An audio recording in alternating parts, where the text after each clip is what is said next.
प्यारे बच्चों, good evening. आज हम पढ़ेंगे मानव श्वसन के बारे में। आपको पता होगा मानव श्वसन किसे कहते हैं और इनके कार्य क्या होते हैं। तो बोर्ड के एग्जाम के लिए बहुत अच्छा टॉपिक है प्यारे बच्चों। ये भी आपके 3 या 5 मार्क क्लास 10th के बोर्ड एग्जाम में पूछा जाता है। श्वसन तंत्र आपके बोर्ड पर बनाया गया है, इसको आप ध्यान से देखिए। मानव फेफड़ा के नाम से लिखा गया है और नाम है इसका श्वसन तंत्र। ये क्या करता है? गैसों का विनिमय करता है। क्या करता है प्यारे बच्चों? गैसों का विनिमय करता है।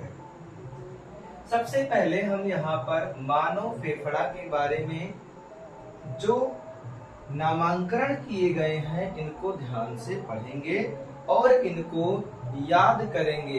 ये क्या है बच्चों? चित्र है और चित्र के माध्यम से मैं हर एक फेफड़े के हर एक कार्य के बारे में आपको बताऊंगा। सबसे पहले जो हमारा फेफड़ा होता है ये नासिका से चालू होता है, शुरू होता है, क्योंकि नासिका से ही हम क्या करते हैं? श्वसन क्रिया शुरू करते हैं। नाक के द्वारा हम वायु को अंदर लेते हैं और नाक के रास्ते से होते हुए हवा फेफड़े में प्रवेश करती है। नाक में मौजूद या नासाद्वार में मौजूद नाक में अंदर छोटे छोटे बाल पाए जाते हैं जो हवा में उपस्थित धूल के कण को क्या करते हैं? रोक देते हैं प्यारे बच्चों, जो वो फेफड़े में अंदर प्रवेश नहीं कर पाते हैं। और जो उससे भी सूक्ष्म पार्ट होते हैं धूल के, वो यहाँ पर द्रव्य पदार्थ में, नासिका के द्रव्य पदार्थ में क्या होते हैं प्यारे बच्चों? जम जाते हैं, उसी में चिपक जाते हैं, जिससे वो धूल भी फेफड़े के अंदर प्रवेश नहीं कर पाती। प्यारे बच्चों, सबसे पहले है नासिका, नासिका के बाद है कंठस्थ, फिर है कंठ, फिर है श्वास नली, फिर है फुफ्फुसावरणी झिल्ली, कूपिका, पुष्पावरणी द्रव्य और श्वसनी। उसके बाद है प्यारे बच्चों डायाफ्राम। श्वसनी जहाँ पे 2 भागों में डिवाइड होती है उसे श्वसनी कहा जाता है और इस दोनों फिगर को फेफड़ा के नाम से जाना जाता है। हमारे शरीर में 2 फेफड़े हैं, एक बाएं तरफ और एक दाएं तरफ होता है। इसी के मध्य आपका हृदय होता है। इसी के मध्य प्यारे बच्चों आपका हृदय पाया जाता है। हृदय का ज्यादातर भाग बाएं ओर झुका होता है, इसलिए इसे हम बोलते हैं कि हमारा हृदय बाएं तरफ उपस्थित होता है। प्यारे बच्चों, जब गैस आपका जो हवा है और हवा जब श्वसन नली में प्रवेश करती है तो फेफड़े तक पहुंचती है। फेफड़े में ये डायाफ्राम को क्या करती है?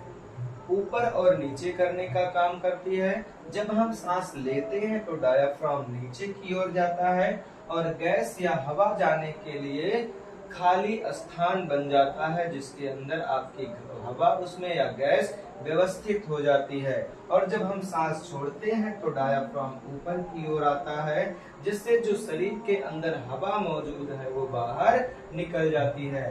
मैकेनिज्म क्या होता है प्यारे बच्चों? हमें ऑक्सीजन की जरूरत होती है और कार्बन डाइऑक्साइड को बाहर निकाला जाता है, जो हमारे कोशिका के द्वारा बनाया जाता है।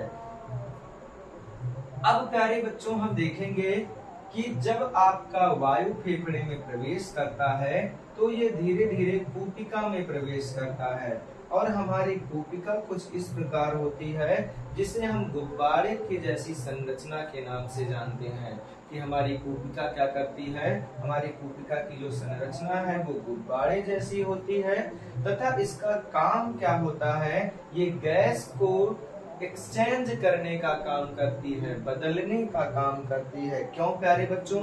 क्योंकि जब हमारे शरीर में जो ऑक्सीजन की जरूरत, केवल ऑक्सीजन की जरूरत होती है, ऑक्सीजन की जरूरत के साथ साथ ये कोशिकाएं क्या करती हैं? शरीर की कोशिकाओं में जो कार्बन डाइऑक्साइड गैस उपस्थित होता है उसे बाहर की ओर ढकेल देती हैं तथा ये कोशिकाएं आपके रक्त वाहिनियों से जुड़ी होती हैं। ये कोशिकाएं क्या होती हैं? रक्त वाहिनी से जुड़ी होती है, रक्त वाहिनी से जुड़ी होती है और ऑक्सीजन को शुद्ध करके इस रक्त में ऑक्सीजन को मिला देती है और फिर ये ऑक्सीजन शिरा के माध्यम से हृदय में प्रवेश कर जाता है और हृदय धमनी के माध्यम से उसको पंप करके, हृदय पंप करता है रक्त को और धमनी के माध्यम से पूरे शरीर में भेज देता है। इस तरह हमारा नासिका या फेफड़ा पूरे शरीर में ऑक्सीजन को पहुंचाने का कार्य करता है। हम इसके कुछ टॉपिक के बारे में पढ़ेंगे। सबसे पहले मानव श्वसन प्रणाली क्या होती है। मानव श्वसन तंत्र वह प्रणाली है जो हमें सांस लेने में मदद करती है। यह शरीर में ऑक्सीजन, अरे बच्चों O2 का मतलब होता है ऑक्सीजन, पहुंचाती है और CO2 बाहर निकालने का काम करती है। क्या करती है प्यारे बच्चों? शरीर से CO2 को बाहर निकालने का काम करती है। इसके भाग हैं, अब शरीर जो फेफड़े का भाग है वो भाग क्या है? इसमें सबसे पहले नाक के बारे में पढ़ेंगे, ग्रसनी के बारे में पढ़ेंगे, श्वसन स्वर यंत्र के बारे में पढ़ेंगे, श्वसन नली के बारे में पढ़ेंगे, ब्रोंकस के बारे में पढ़ेंगे और फेफड़ा तथा डायाफ्राम के बारे में पढ़ेंगे। ये हमारे फेफड़े का एक एक अंग जो क्या मदद करता है, कैसे कार्य करता है, हमारे ऑक्सीजन को शरीर की कोशिकाओं तक पहुंचाने में किस प्रकार मदद करता है। तो प्यारे बच्चों, नाक का जो काम होता है वो हवा प्रवेश का पहला द्वार होता है, क्योंकि नाक के रास्ते से ही हवा क्या होती है? अंदर प्रवेश करती है। नाक के रास्ते से ही हवा अंदर प्रवेश करती है, इसलिए ये पहला द्वार कहा जाता है। नाक में छोटे छोटे बाल तथा बलगम होते हैं। जो नाक में छोटे कण जो हवा के सहारे प्रवेश करते हैं वो बाल उसको रोक देते हैं और जो बाल से नहीं रुकते वो बलगम में जाकर चिपक जाते हैं और फेफड़े के अंदर ये सारी चीजें पहुंच नहीं पाती, केवल हवा ही फेफड़े के अंदर पहुंच पाती है। जो धूल तथा जीवाणु को रोकने का काम करते हैं, ये आपके नाक के बाल और बलगम की बात बताई जा रही है। हवा को गुनगुना तथा नम बनाते हैं। ये जो आपके नाक के पार्ट हैं ये हवा को गुनगुना तथा नम बनाने का भी काम करते हैं। प्यारे बच्चों, जो ग्रसनी का कार्य होता है, ग्रसनी का कार्य कुछ इस प्रकार है। ये गले का भाग है। ग्रसनी कहाँ का भाग है? गले का भाग है, जो हवा को स्वरयंत्र की ओर और भोजन को अन्न नली में भेजता है। अब स्वर यंत्र है क्योंकि गले के दोनों भाग, एक भोजन नली और वायु नली, दोनों एक साथ छिद्र में प्रस्थित करते हैं। तो जो ग्रसनी होती है ये क्या करती है? भोजन खाते समय हवा या भोजन खाते समय भोजन के कण श्वास नली में प्रवेश न कर पाए, इसको ये रोकने का काम करते हैं। प्यारे बच्चों, स्वर यंत्र है जिससे हम लोग बोलते हैं और जिससे आवाज की उत्पत्ति होती है उसे स्वर यंत्र कहते हैं। ये वोकल कार्ड होते हैं जिसमें आवाज बनती है। क्या होती है प्यारे बच्चों? आवाज बनती है। ये हवा को श्वसन नली में भेजता है, हवा को श्वसन नली में भेजता है। इसमें एपिग्लॉटिस नामक ढक्कन भोजन को श्वास नली में जाने से रोक देता है। एपिग्लॉटिस एक वाल्व होता है जो भोजन के कण को श्वास नली में जाने से रोकता है। उसके बाद है प्यारे बच्चों श्वसन नली। श्वसन नली हमको पता है क्या होती है। ये लगभग 10 से 12 सेंटीमीटर लंबी होती है। 10 से 12 सेंटीमीटर लंबी होती है। इसमें सी आकार की बस्ती की वलयाकार रिंग होती है। प्यारे बच्चों, इसमें रिंग पाई जाती है। वलयाकार रिंग का मतलब होता है प्यारे बच्चों कि जब हम सो रहे हों या इधर उधर देख रहे हों तो जो श्वास नली है ये आपकी ब्लॉक ना हो जाए, बंद ना हो जाए, मुड़ ना जाए, इसके लिए ये रिंग क्या करते हैं, उनको मुड़ने से या ब्लॉक होने से बचाने का काम करते हैं, जो इसे धंसने नहीं देती, जो इसे कहीं मुड़ने या धंसने नहीं देती है। ये हवा को दो ब्रोंकस में विभाजित कर देती है। प्यारे बच्चों, ये ब्रोंकस के पार्ट हैं और ये द्वार को दो भागों में क्या करती है, बांट देती है। उसके बाद ब्रोंकस के पार्ट आते हैं। हर ब्रोंकस छोटे छोटे ब्रोंक्यूल्स में विभाजित होते हैं। ये प्यारे बच्चों ब्रोंक्यूल्स हैं और ये छोटे छोटे पार्ट में विभाजित होते हैं। मानव में दो फेफड़े होते हैं, पहले ही बताया जा चुका है कि मानव में फेफड़े की संख्या लेफ्ट और राइट, दायां फेफड़ा तथा बायां फेफड़ा होता है।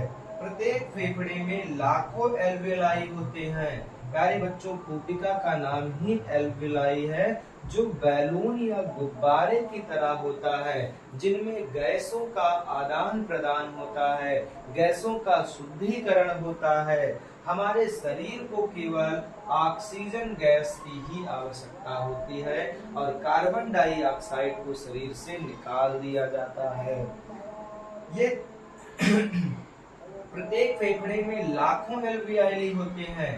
इनमें एल्वेओली की संख्या हर एक फेफड़े में लाखों के करीब होती है।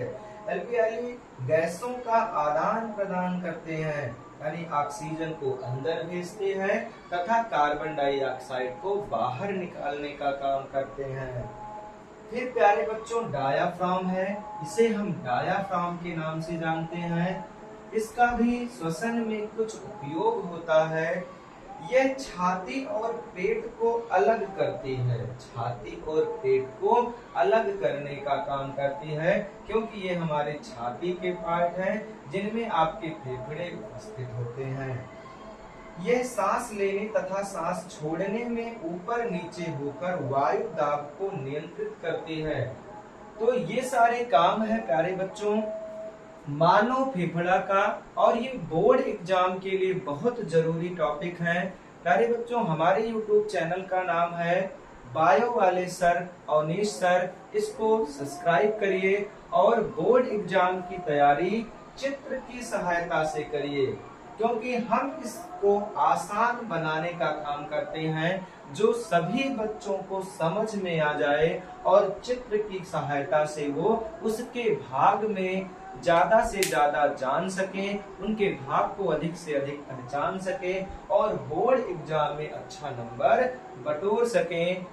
हमारा आशय है कि हर बच्चे को एग्जाम में या परीक्षा में उत्तम अंक प्राप्त हों। उत्तम अंक प्राप्त करने के लिए प्यारे बच्चों हमें बायोलॉजी के हर एक टॉपिक को चित्र की सहायता से समझना आसान होता है।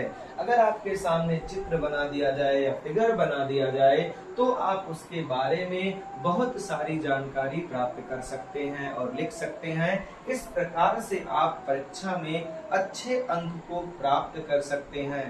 प्यारे बच्चों धन्यवाद। अगले टॉपिक में हम फिर आपका स्वागत करते हैं और अगला टॉपिक हमारा होगा उत्सर्जन तंत्र। धन्यवाद।